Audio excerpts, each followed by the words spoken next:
Let me take this opportunity on my own behalf, the Deputy President and the Government of Kenya, to congratulate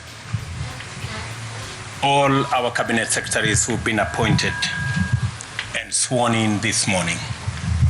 To all of you, I have had the occasion to congratulate you personally, but let me also take this opportunity to congratulate each and every one of you for the honor to serve in the Cabinet of the Republic of Kenya.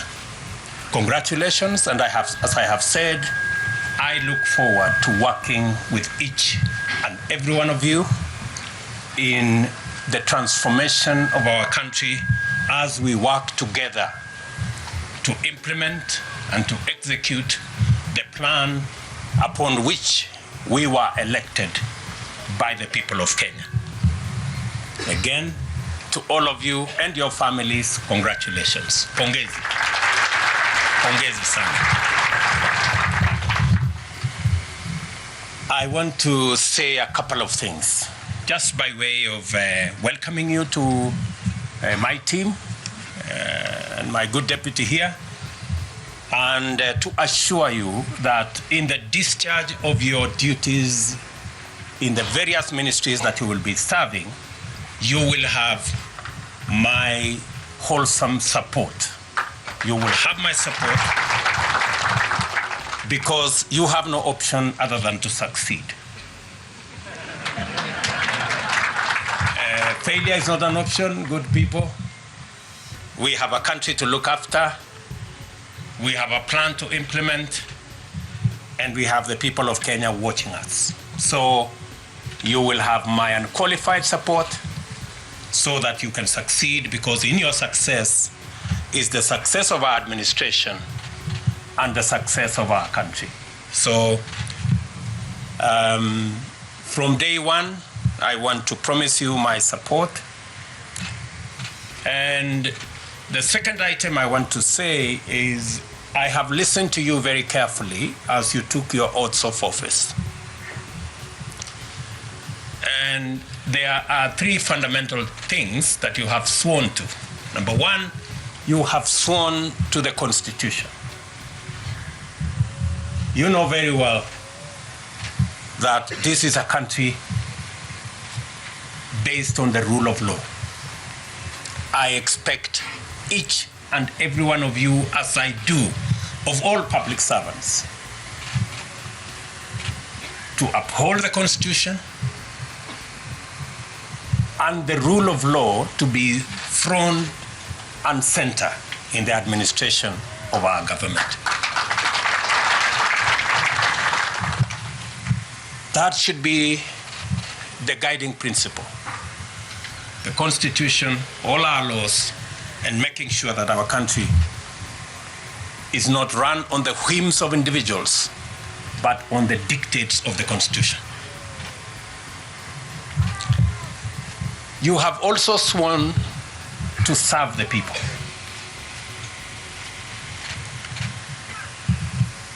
I didn't hear any one of you swear to serve their friends or their families or their regions or their religions.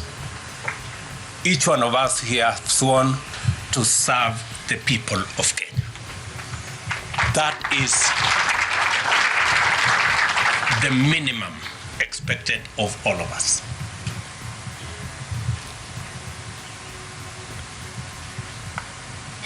And you have sworn to advise the President, your appointing authority, as is required of you by the Constitution. I look forward to listening to you and your advice so that we can manage the affairs of our nation, because even though I stand here as President, I do not have the monopoly of all knowledge. I expect that you will enrich the plans, the thoughts, the programs, and the plan we have with your advice. The third thing I want to say is that while listening to you take your oath of office, let me repeat again, you have been appointed and you have sworn that you have been appointed to the Cabinet of Kenya.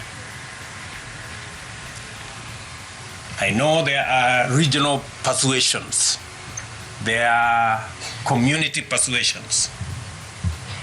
I haven't appointed any cabinet for any region or for any county or for any community. I have appointed a cabinet of Kenya. I expect you to respect your oath of office and serve all Kenyans equally.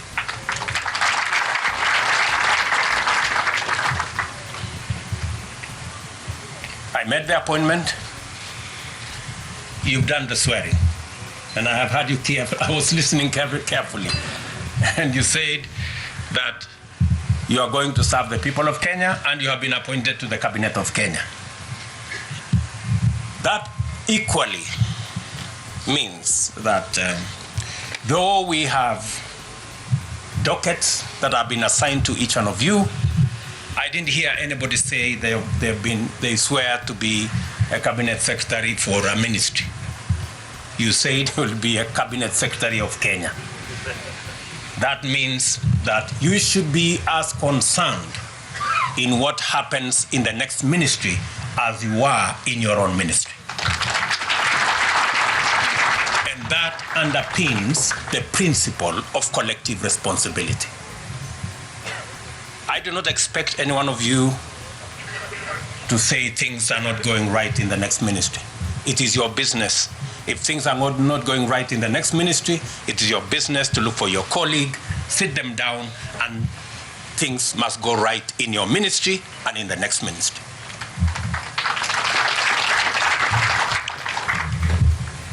Because the principle of collective responsibility is a principle that is understood and is a principle that has been practiced. And therefore, that will be my minimum expectation, that we will serve the people of Kenya equally, and we will make sure that everything goes right in the docket that you have and in the government of Kenya, because that is your forte. I wish also to say that you have sworn to serve the people of Kenya. The people of Kenya have elected their representatives. We have members of parliament, we have members of the Senate, who are the people's representatives. I expect that we are going to work together in a respectful manner with our elected leaders. As the people's representatives, because all Kenyans cannot come to your office. They cannot come to prosecute their agenda. They have elected representatives. And we must take them as the people's representatives and work with them in a respectful manner so that we can achieve the goals we have set up for ourselves. Additionally, we have agreed with the legislature that they will provide a platform for us as members of the executive to access the floor of the House so that we can explain our agenda, we can explain our programs, they can interrogate what we are doing so that the people of Kenya can understand and make an input in every commitment we have made, every plan we have, and every program that we are going to run. So there will be an opportunity for you as members of the executive to interact much more robustly with Parliament so that we can not only have a platform for us to explain our programs and to seek the support of the legislature in our programs, but for the legislature also to oversight what we are doing, because they are doing it on behalf of the people of Kenya who elected them.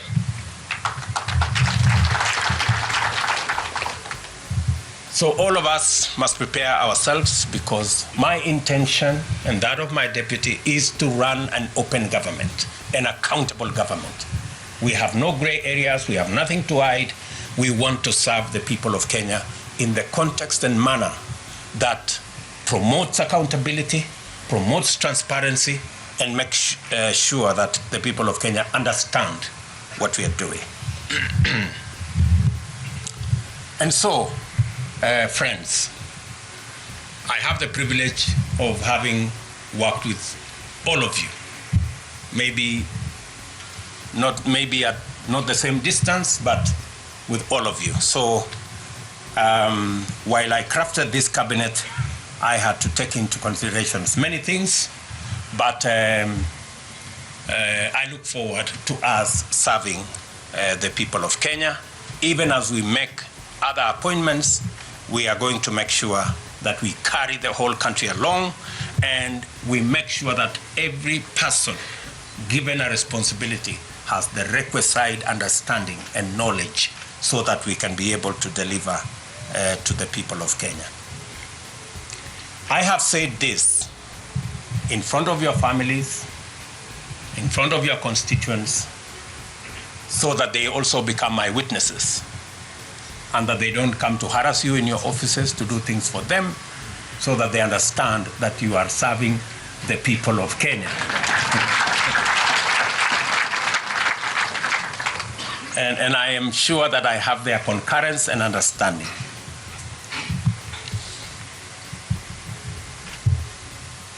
I know sometimes we don't reflect on the oaths that we take. An oath is a very serious thing. And I really expect that we will take it seriously. I will conclude with a word from the Bible. James chapter 4, verses 17. And I want you to record it somewhere and put it on your desk.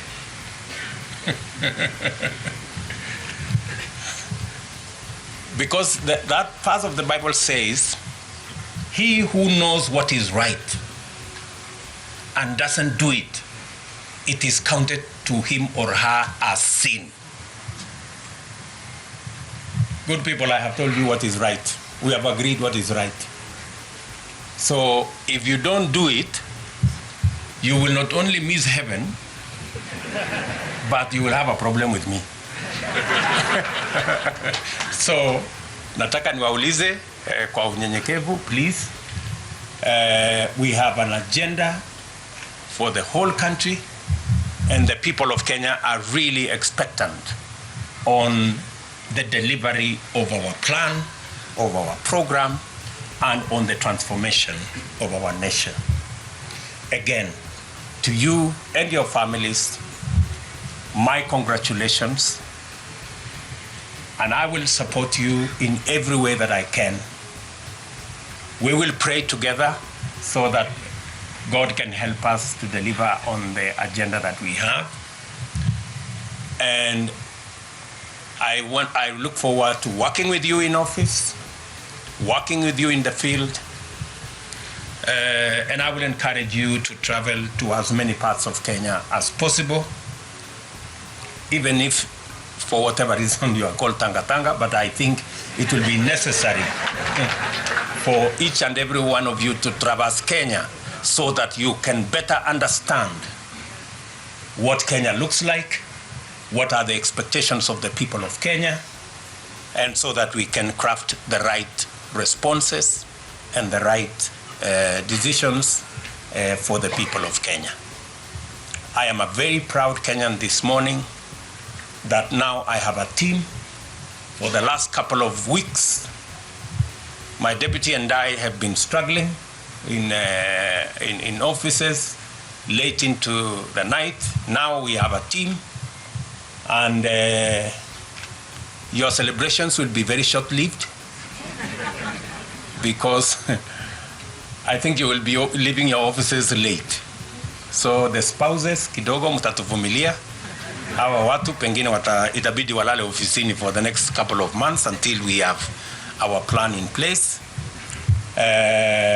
And I want to say again to the families, asanteni sana for supporting this team, and we promise you that you and the people of Kenya, we promise you to do our best.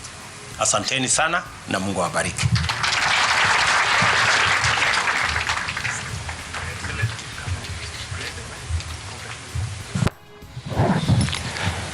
We will clear the stage as Your Excellency goes round, just congratulating the cabinet. We'll have a brief photo session with all the cabinet secretaries, with the members of their immediate family. So members of the immediate family. We will have another session where we can have everybody else, but for now we are requesting that it's just members of the immediate family together with the cabinet secretaries, and I will give you the order in which we're going to have them come to the dais.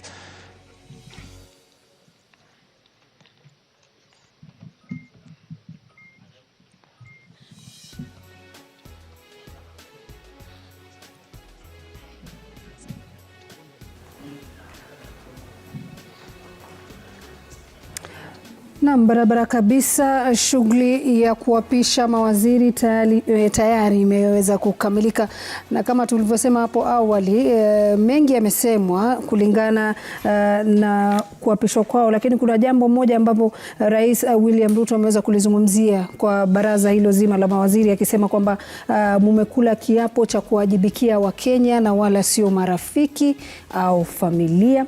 Na pia vile vile anasema kuna shinikizo, anaelewa kwamba kuna shinikizo kutoka kwa maeneo ambao wameweza kutoka, ila tu wamesema kwamba ameweza kuapisha waziri wa kitaifa na sio wa jamii uliotoka.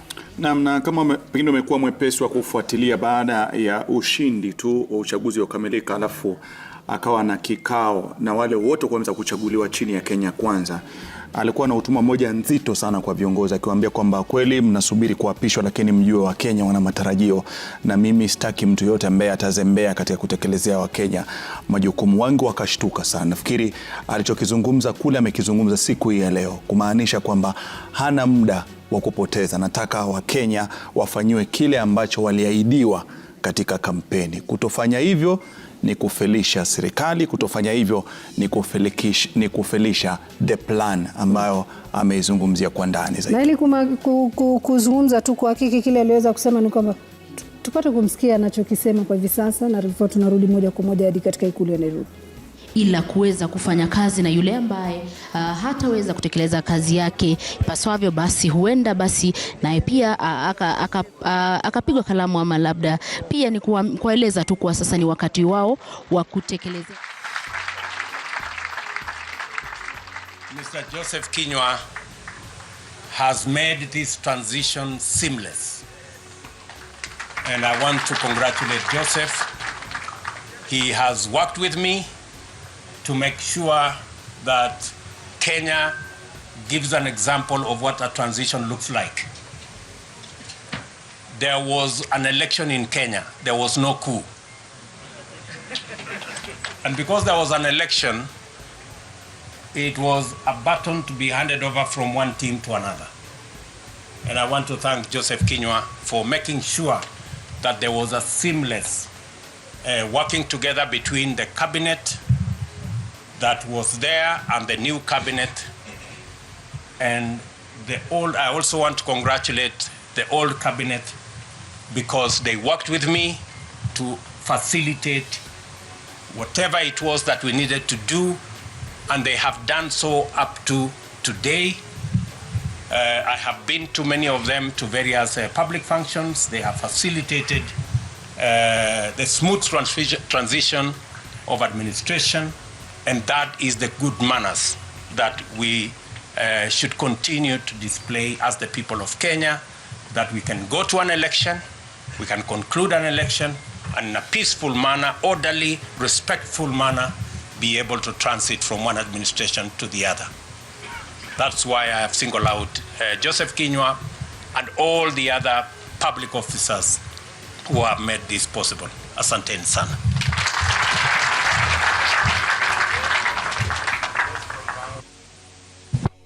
And with those profound accolades, the first photograph we'd like to take is with you, Dr. 𝗔𝗕𝗢𝗨𝗧 and His Excellency the President and the Deputy President.